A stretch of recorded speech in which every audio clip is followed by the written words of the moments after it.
Hello, here I am, sharing with you my learning journey.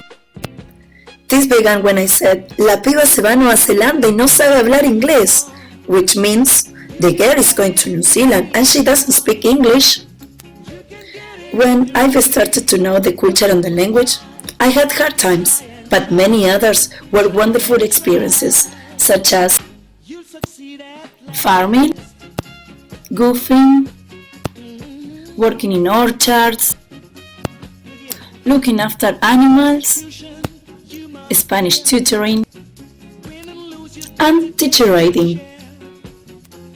When I made the decision, I tried a few times to get into the university, and finally, I did it! The prophecy. What an emotional moment, when I felt the strong energy and power from these people. This was the time when I realized that finally I was going to achieve one of my dreams. Let me tell you one thing. At the beginning, I wasn't confident enough in myself. But hey, look at what I've done. I'm doing group tasks at uni. I'm building a strong relationship with my classmates.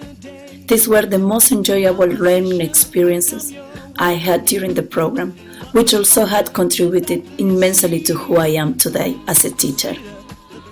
Yes, Practicum 1 at X, teaching Spanish from year 9 to year 13.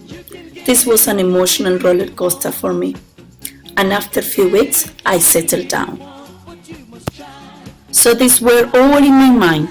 Get to know your students, build relationships, show interest on them, find your teaching style, have high expectations, pedagogy, tasks, scaffolding, equity, classroom management. How am I going to do it?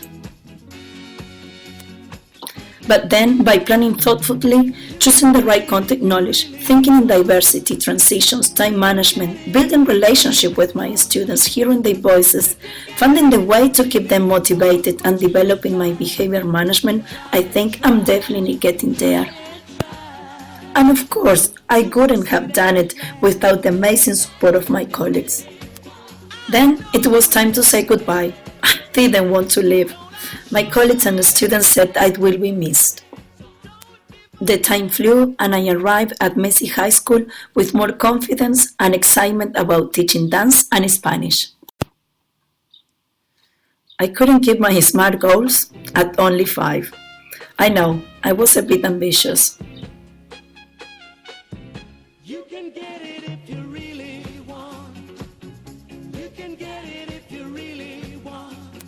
What an awesome start! I had great discussions with lecturers, classmates, teachers in order to build my PPEJA. Not only this enthused me to learn more about this culture, but I also realized how important it is for the students to know a little bit more about their teachers before they start teaching them. This was a summative assessment I did for year 9. The students had the choice to do videos, letters and speeches to send to a foreign school. I put into practice TVL8, but the most important achievement for me was to find a way to motivate these students to perform their best. Hey, of course, after the hard work, there was time for fun learning activities. So, now I know that with commitment and patience, it is possible. It is time for celebration! Salud! Created using Powtoon.